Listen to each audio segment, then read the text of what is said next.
Mutton keema. வாங்க இந்த டேஸ்டியான மட்டன் கீமாவை எப்படி செய்யலான்னு பார்ப்போம். அதுக்கு ஒரு பாத்திரத்தில் 3-4 டேபிள் ஸ்பூன் எண்ணெய் ஊற்றிக்கோங்க. கூடவே 1 டேபிள் ஸ்பூன் நெய் ஆட் பண்ணிக்கலாம். இந்த நெய் மெல்ட் ஆனதும் கிராம்பு, கருவேப்பிலை, ஏலக்காய் சேர்த்துக்கலாம். இது நல்லா பொரிஞ்சதும் பொடியாக நறுக்கிய 3 வெங்காயத்தை சேர்த்துக்கலாம். கொஞ்சமாக உப்பு சேர்த்து நல்லா கோல்டன் ப்ரௌன் கலர் வர்றது வரைக்கும் வதக்கிக்கலாம். இப்போ வெங்காயம் நல்லா வதங்கியாச்சு. அடுத்தது இதில் 1.25 டேபிள் ஸ்பூன் இஞ்சி பூண்டு விழுதை ஆட் பண்ணி அதோட பச்சை வாசனை போகிறது வரைக்கும் நல்லா வதக்கிக்கலாம்.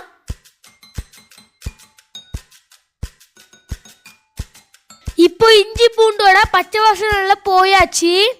இனி இதில் மசாலா ஆட் பண்ணிக்கலாம். 1/4 டீஸ்பூன் மஞ்சள் தூள், 1 டேபிள் ஸ்பூன் மிளகாய் தூள், 2 டேபிள் ஸ்பூன் பெருஞ்சீரகத்தூள், 3/4 டேபிள் ஸ்பூன் மல்லித்தூள். நாங்கள் கலருக்கு வேண்டி காஷ்மீரி மிளகாய் தூள் தான் ஆட் பண்ணியிருக்கோம். நீங்கள் சாதாரணமான மிளகாய் தூள் போட்டீங்கன்னா உங்கள் காரத்துக்கு தக்கன போட்டுக்கோங்க. இப்போ இந்த மசாலாவோட பச்சை வாசனை போகிறது வரைக்கும் நல்லா வதக்கிக்கலாம். அடுத்தது இதில் பொடியாக நறுக்கிய 2 தக்காளி, கூடவே கொஞ்சமாக மல்லி இலைகளையும் சேர்த்துக்கலாம். இந்த தக்காளி நல்லா சாஃப்டாக மசிஞ்சு வரணும், அந்தளவு வதக்கிக்கலாம்.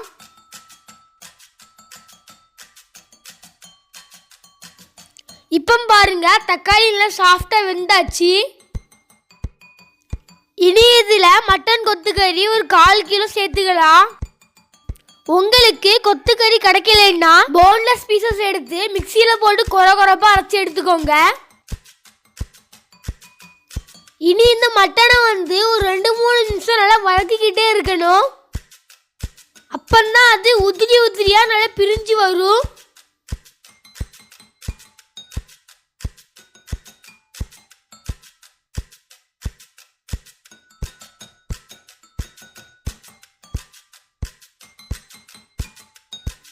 இப்போ பாருங்க இந்த மாதிரி வரணும், அது வரைக்கும் நம்ம வதக்கிக்கிட்டே இருக்கணும்.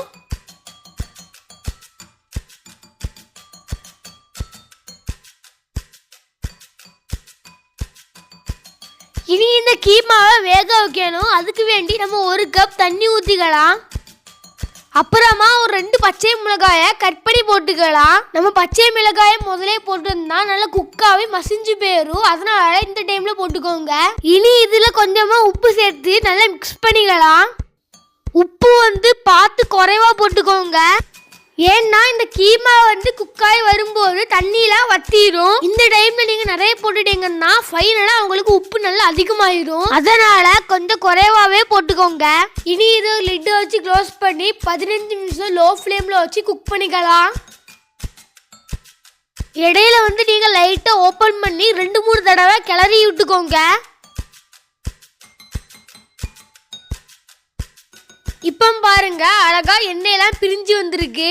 அடுத்தது இதுல கொஞ்சமா மல்லி இலைகளை சேர்த்துக்கலாம். புதினா இலைகள் இருந்தாலும் அதையும் சேர்த்துக்கலாம், நல்லா இருக்கும். இனி கொஞ்சமா அண்டி கிஸ்மிஸ் சேர்த்துக்கலாம். கடைசியா 1/4 டீஸ்பூன் கரம் மசாலா சேர்த்து நல்லா மிக்ஸ் பண்ணிக்கலாம். நம்மளோட மட்டன் கீமா சூப்பரா ரெடி ஆயாச்சு. இதை இப்போ ஒரு பவுலுக்கு டிரான்ஸ்ஃபர் பண்ணிக்கலாம். இந்த மட்டன் கீமா சப்பாத்தி, பாலாடை, பால் பத்திரி அதுக்கெல்லாம் சூப்பரான சைடிஷ். இதே மாதிரி நீங்க